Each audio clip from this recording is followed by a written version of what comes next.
Pues vamos a leer en Romanos capítulo 1, vamos a leer los primeros versículos. Pablo, siervo de Jesucristo, llamado a ser apóstol, apartado para el Evangelio de Dios, este Evangelio que él había prometido antes por sus profetas en las Sagradas Escrituras. Este Evangelio es acerca de su Hijo, nuestro Señor Jesucristo, que era del linaje de David según la carne, y que fue declarado Hijo de Dios con poder, según el Espíritu de Santidad, por la resurrección de entre los muertos. En primer lugar, como toda carta, vemos que el autor, el que escribe, se presenta como el siervo y el enviado, el apóstol de Jesús. Y después de presentarse, veremos que también habla a los destinatarios, ¿no? Los destinatarios son personas muy queridas para Pablo, y les dirige un mensaje fraternal para su edificación.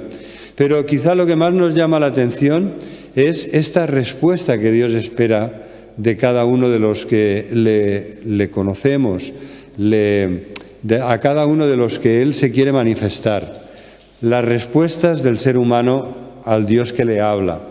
Entonces, lo que vemos hoy aquí es precisamente esto, esta respuesta, ¿no?, que espera Dios de nosotros a través del Evangelio que predicaba Pablo como apóstol de Jesucristo. Sabéis que en estos primeros 8 versículos, los primeros versículos, casi en cada versículo se habla del Señor Jesucristo, ¿no? En los primeros 7, por ejemplo, Él aparece 8 veces, es mencionado. Realmente esto ya nos da una pista de que la manifestación de Dios, la más plena y perfecta, es en Jesucristo, ¿no? Y este es el centro no solo del mensaje del Evangelio, no solo del mensaje de Pablo, sino también de toda la Biblia. La Biblia nos da a conocer quién es el Hijo de Dios, nuestro Señor Jesucristo, en quien está centrado y manifestado también el Evangelio. Así que tenemos en estos primeros versículos la referencia a que el Evangelio no es que Pablo lo haya descubierto él, sino que es algo antiguo que ahora se va haciendo más y más grande, más pleno, más bonito, más completo, y que él habla como profeta y apóstol de Dios a la Iglesia y a todos los que le quieren escuchar. Tenemos, pues, que el centro de la promesa y de toda la Biblia es Jesucristo. Quizá uno de los pasajes que arroja mucha luz en cuanto a esto es el de Hebreos capítulo 1. Nos dice así, que Dios, habiendo hablado muchas veces y de muchas maneras en otro tiempo por los profetas, en estos últimos días nos ha hablado por el Hijo, a quien constituyó heredero de todo y por quien asimismo hizo el universo. Su Hijo es el resplandor de su gloria y la imagen misma de su sustancia, y quien sustenta todas las cosas con la palabra de su poder, habiendo efectuado la purificación de nuestros pecados por medio de sí mismo. Y se sentó a la diestra de la majestad en las alturas, hecho superior a todo lo creado, y también a los ángeles. Así que Hebreos, como veis, complementa esta revelación de Jesucristo que nos da el prólogo de la carta a los romanos. Y si recordamos lo que estamos estudiando en Efesios, también veremos que realmente todo lo que hablaba Efesios de los primeros capítulos está centrado en Jesucristo, en esta revelación de Él, de su persona, de su obra y de su Evangelio, que es lo más importante que necesita saber el ser humano. Así que nos dice este prólogo de Romanos que el Evangelio es acerca, versículo 3, acerca de su Hijo, nuestro Señor Jesucristo, del linaje de David, ¿verdad? Es el Rey prometido, un rey que tendrá un trono eterno, un reino eterno prometido a David. y que se cumple en la persona de Jesucristo. Todas las promesas de Dios que encontramos dadas a Abraham, ¿no? La primera promesa del Evangelio que se le da a Adán y Eva cuando dice: de los descendientes de la mujer habrá uno que aplastará la cabeza de la serpiente. Todas esas promesas, las promesas dadas a David de que uno de sus descendientes se sentaría en su trono para siempre, lo cual no es aplicable a un descendiente humano, ¿no? A uno de sus hijos o nietos o de su linaje, sino que se tenía que aplicar al Hijo de Dios, que es eterno y que reinará por toda la eternidad. Así que después de decirnos que su origen, ¿no?, de hablarnos de la humanidad de Jesús, nos habla también de que él, versículo 4, fue declarado Hijo de Dios con poder, según el Espíritu Santo, por la resurrección de entre los muertos. Realmente Dios ha vindicado a Jesús y su obra al resucitarlo de entre los muertos. Él murió por nuestros pecados y Dios demostró su plena aceptación cuando le resucitó de entre los muertos. La resurrección es una vindicación para Jesucristo, que ha vencido a la muerte. Él puso voluntariamente su vida y también tenía poder para ponerla y poder para volverla a tomar. El propósito del ministerio de Pablo lo encontramos en el versículo 5, donde se nos dice que Pablo dice: yo he recibido por él, por Jesucristo, el Hijo de Dios resucitado, he recibido el apostolado para la obediencia a la fe a todas las naciones. ¿Verdad? Sabemos que Pablo es el apóstol de los gentiles. Y aquí lo dice claramente: yo he recibido un encargo y he sido enviado para que sea el apóstol a todas las naciones, ¿no? A todas las naciones no judías. Y mi ministerio, dice Pablo, es que obedezcan a la fe por amor de su nombre. Obedecer a la fe, ¿vale? Nosotros hablamos de la fe como la actitud de confianza con la cual nosotros nos relacionamos con Dios. Confiamos en Él, ¿no? Nos apoyamos en Él, sabemos que Él no nos dejará ni nos desamparará, pero aquí está utilizando la palabra fe de una forma distinta. Dice que debemos obedecer a la fe, pero no la fe en minúsculas, no la fe nuestra con la que confiamos, sino que está hablando del conjunto de verdades que nos son reveladas en Jesucristo. Está hablando de aquella fe que dice Judas en su carta, no Judas Iscariote el que le traicionó, sino el hermano de Jesús. Dice que debemos luchar ardientemente, contender ardientemente por la fe que ha sido una vez dada a los santos, ¿no? Habla de esa palabra que la verdad de Dios, lo que Dios quiere que sepamos, ya nos ha sido revelado. Lo tenemos aquí en las páginas de la Biblia. Todas las promesas del Antiguo Testamento que se han cumplido en Jesucristo y las que quedan por cumplirse se cumplirán, porque ni una jota ni una tilde de la palabra de Dios dejará de cumplirse. Entonces, la fe es precisamente ese conjunto de verdades, lo pasado que ya se ha cumplido, pero también todo lo que Jesucristo a través de sus discípulos, de sus apóstoles, nos ha dado a conocer acerca de sí mismo. Y esta revelación de Dios espera de nosotros una respuesta de fe, una respuesta de obediencia, una respuesta de amor, porque amor con amor se paga. Así que ahora me gustaría que nos fijemos, ¿no? Entonces, para resumir esto que os estaba diciendo de la fe, esto se trata del conjunto de verdades reveladas en la palabra acerca de Dios y de su Hijo y acerca de la salvación. Es resumido en el Evangelio, pero la fe tiene que ver con toda la revelación de Dios, con este precioso tesoro que Dios nos ha dado en su palabra. Ahora me gustaría que nos fijemos en quiénes son los receptores. Y esto lo tenemos en los versículos 5 y 6, ¿no? En el 6 y 7. Pablo se dirige a los hermanos de Roma y dice que ellos también están incluidos y están llamados a ser de Jesucristo. Pablo dirige su mensaje a los que están llamados por Dios, ¿verdad? La Iglesia es llamada por Dios a salir del mundo, eclesia, llamados a salir fuera de un mundo de corrupción, de pecado, para servir a Dios.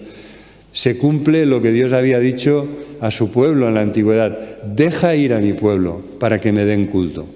La Iglesia cumple este propósito de Dios. Somos su pueblo sacado del mundo, como el pueblo de Israel sacado de Egipto. Egipto es un símbolo del mundo. Hemos sido sacados del mundo para que le adoremos, para que le sirvamos, ¿no? Y esto es lo que el Señor nos dice también en el versículo 7, cuando dice que este mensaje va dirigido a todos los que estáis en Roma, que son amados de Dios, llamados a ser santos y receptores de la gracia y la paz de Dios por medio de Dios, nuestro Padre, y del Señor Jesucristo. También nosotros, hermanos, hemos sido llamados a ser de Jesucristo, hemos sido llamados a ser santos, porque nuestra respuesta debe ser obedecer y vivir en santidad, y también nosotros somos, como los hermanos de Roma, amados de Dios.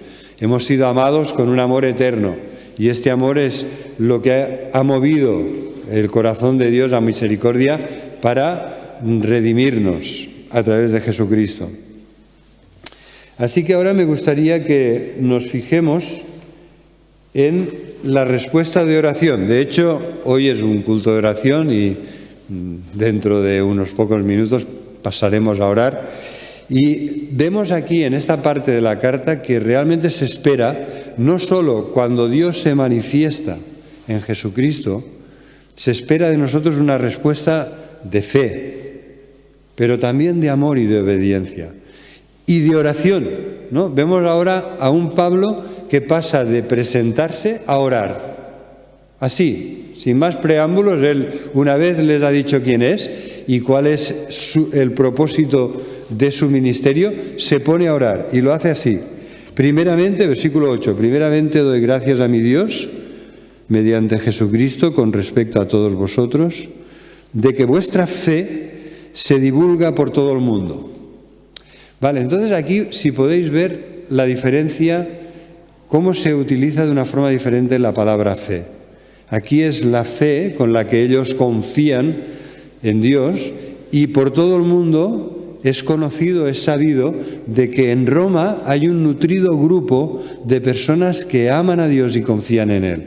Está hablando de la fe personal, subjetiva, de la actitud de confianza que tienen los hermanos de Roma, pero en la otra mención que hemos hecho en el versículo 5, para la obediencia a la fe, obedecer a la fe es obedecer a la palabra de Dios. Aquí fe la tendríamos que poner con mayúsculas, porque es sinónimo de palabra de Dios. En cambio, aquí ya está bien que esté puesta con minúsculas, porque es nuestra fe personal, la fe con la que confiamos. Muy bien, entonces Pablo ora por los hermanos de Roma y les recuerda en el versículo 9, poniendo a Dios por testigo de una forma muy solemne, de que sin cesar hago mención de vosotros siempre en mis oraciones, rogando que por la voluntad de Dios, de alguna manera, tenga por fin la oportunidad de viajar a vosotros. Pablo había intentado ir y había sido impedido. Y al final, sabéis, entró con el pasaje de Dios, prisionero, ¿no? Embarcado, custodiado por un centurión y unos soldados, atravesó el mar Mediterráneo. Yo creo que es la navegación más rápida que se ha hecho, ¿verdad? Cuando los pillaron navegando con aquella gran tempestad que arrastró el barco desde el oriente hasta la isla de Malta, ¿no? Que ya estaba prácticamente tocando la península itálica. Muy bien, pues tenemos aquí una respuesta de oración. Nosotros también hemos venido a orar, y así lo haremos dentro de unos momentos, Y también tendríamos que tener la actitud que tiene Pablo, de que él le pedía a Dios, rogaba por los hermanos de Roma, deseaba verles, pero no solamente por una cuestión ¿cómo diría?, de anhelo personal, sino que iba en el nombre del Señor a darles dones espirituales. Pablo sabía que su ministerio en Roma, y así lo deseaba y así oraba, que fuera de mucha bendición para los hermanos de Roma. No quería ir a Roma para viajar y conocer nuevos lugares. Él realmente, su motivación era el Evangelio y ser de bendición a aquellos hermanos que estaban en la capital del Imperio Romano. Deseo veros para comunicaros algún don espiritual, a fin de que seáis confirmados. Esto es, versículo 12, para que seamos mutuamente confortados por la fe que nos es común, a vosotros y a mí. Así que tenemos también que tener en cuenta esta respuesta de oración, que sería una respuesta de fe a la revelación de Dios en Jesucristo, de fe y amor, una respuesta de oración en gratitud, en perseverancia en la oración. Deberíamos ser hombres y mujeres de oración, pero constantes, ¿no? Que no tienen la oración como algo que es una especie de muleta en la que nos apoyamos cuando no nos encontramos bien, sino que realmente la oración debería ser la columna vertebral de nuestra vida, que nos sostiene todos los días, porque en ella, en el Señor al que oramos, nos apoyamos. Y por último quisiera hablaros de una respuesta a la revelación de la justicia de Dios, que debe ser de confiar más y más en Él. Esto lo encontramos cuando Pablo nos dice que está dispuesto, ¿no?, y que está anhelando llegar a Roma porque se siente deudor a las personas de Roma. Lo que les debe es el amor y la predicación del Evangelio. Y entonces dice una frase que ha pasado a la posteridad, ¿no?, una frase que debemos tener grabada por el Espíritu en nuestra mente.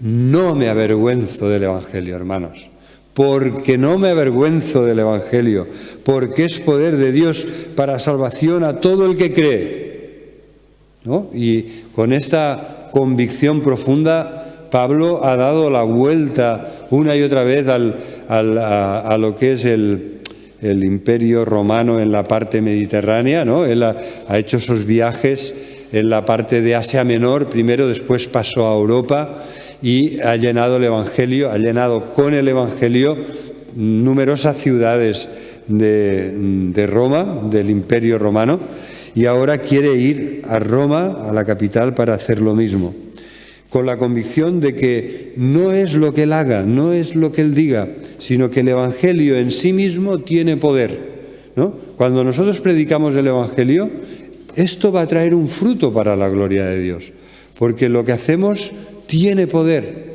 es el poder de la palabra de Dios, está en ella, ¿no? Es una semilla cargada de vida que Dios hará fructificar cuando sea su voluntad y el momento de Dios. Y entonces el versículo 17, que no comentamos el último día, dice así: porque en el Evangelio la justicia de Dios se revela por fe y para fe, como está escrito, el justo por la fe vivirá. Como os decía, nuestra respuesta al Señor debe ser de fe. Él espera una respuesta de fe, de una confianza sincera, plena, porque Él no nos va a defraudar, Él no nos decepcionará, no nos dejará ni nos desamparará. Y entonces, en esta respuesta a la justicia de Dios que se revela por fe y para fe, ¿qué es? Lo primero que debemos ver es ¿qué es la justicia de Dios? ¿Cómo utiliza, en qué sentido utiliza Pablo aquí la justicia de Dios? La justicia, ya sabéis que el concepto de justicia es pagar lo que es correcto, ¿no? Al que hace el bien, recompensarlo, y al que hace el mal, reprimirlo, ¿no? Reprimir el mal a través de la aplicación de penas o castigos que sean correctos y proporcionales. Entonces, en el caso de la palabra de Dios, la palabra justicia es sinónimo de salvación. A mí me gustaría que me acompañéis en una lectura en el libro de Isaías. En Isaías 56, vamos a leer estos dos versículos. Isaías 56. Dice así dijo el Señor: guardad derecho y haced justicia, porque cercana está mi salvación para venir y mi justicia para manifestarse. Bienaventurado el hombre que hace esto y el Hijo del hombre que lo abraza, que guarda el día de reposo para no profanarlo y que guarda su mano de hacer todo mal. Al final del primer versículo que hemos leído, dice que el Señor dice: mi salvación está cercana, a punto de venir, y mi justicia está a punto de manifestarse. ¿Sabéis? En hebreo, una de las formas normales de expresarse en la palabra de Dios, en la profecía, era de una forma, expresaban la misma idea, la repetían en paralelo y con palabras sinónimas, para recalcar esa idea tan importante que quedara muy clara. Y esto es lo que hace aquí. Dice, si os fijáis, la palabra salvación y justicia están en paralelo, son sinónimas. Dice que mi salvación está para venir y mi justicia para manifestarse. Si vamos al Salmo 98, también me gustaría que veamos este precioso salmo que dice así, en el versículo 1, nos dice que cantemos al Señor cántico nuevo porque ha hecho maravillas, su diestra lo ha salvado y su santo brazo. Jehová ha hecho notoria su salvación y a la vista de las naciones ha descubierto su justicia. Como veis, de nuevo, están en paralelo. La salvación es sinónimo de justicia, o lo que es lo mismo, a la inversa. Justicia es sinónimo de salvación. Aquí no está hablando de la justicia que castiga, sino está hablando de la justicia que nos es dada, ¿no? La justicia que nos reviste, la justicia que nos es contada a nuestro nombre, en nuestra cuenta, porque Jesucristo nos ha revestido de su justicia, ¿no? Esto es, aquí estamos hablando del concepto de justificados por la fe, ¿no? La salvación es ser justificados por la fe. Nosotros confiamos que Dios nos revestirá de su justicia, de la justicia de Jesucristo, que de una forma activa y pasiva Él nos da por pura gracia. De una forma activa, Él obedeció siempre a Dios, su vida fue de perfecta obediencia, y esto nos es dado. Al estar unidos a Jesucristo, somos revestidos de esta justicia de Dios, pero también la justicia que Él obtuvo al pagar el castigo de nuestros pecados, ¿no? Porque no es justo que Dios cobre dos veces, que Dios castigue dos veces los pecados que ya Jesucristo ha expiado en nuestro lugar y a nuestro favor. Así que en un sentido activo, Jesucristo obedeció, en un sentido pasivo, Él cargó nuestros pecados y recibió el castigo de nuestra paz, y la justicia de Dios, que tiene que ver con la salvación, es que nos reviste de la justicia de Cristo. Algo que nosotros no hubiéramos conseguido por nuestros propios esfuerzos o sabiduría o méritos personales, nos es dado en Jesucristo al estar unidos a Él. Por otra parte, yo creo que sobre todo, volviendo a Romanos para concluir el estudio bíblico de hoy, debemos decir que tampoco nosotros queremos avergonzarnos del Evangelio, porque es poder de Dios para salvación a todo el que cree, pero también es nuestro privilegio, habiendo conocido al Señor y habiendo recibido este mensaje del Evangelio, es nuestro privilegio compartir con otros este precioso mensaje de esperanza y de vida que nos habla de la justicia de Dios, de esa justicia que Él quiere ofrecernos como salvación en Jesucristo. ¿Vale? Porque después Pablo nos explicará que Dios es el único, que es el único justo, Él, y es Él quien nos justifica, y nos justifica de tal manera que no deja de ser justo cuando nos perdona, nos acepta y nos recibe, porque ya Jesucristo murió por nuestros pecados y recibió el castigo de nuestra paz. El justo murió por los injustos para llevarnos a Dios. El que no conoció pecado, por nosotros fue hecho pecado, por Dios fue hecho pecado, para que nosotros seamos hechos justicia de Dios en Él. Así que Dios es el justo y el que nos justifica en Cristo Jesús. Sé que es un poco enrevesado, pero ya lo iremos viendo, porque si algo explica bien la carta a los romanos es todo este tema que ya Pablo introduce en este prólogo de la carta a los romanos que hemos acabado de estudiar juntos hoy. Así que el Señor os bendiga. Ahora vamos a pasar a un tiempo de oración. Nos despedimos de los hermanos, de todas las personas que nos están viendo desde su casa o que nos verán después, a posteriori. Nos despedimos de ellos y les deseamos que a ellos también el Señor les bendiga. Amén.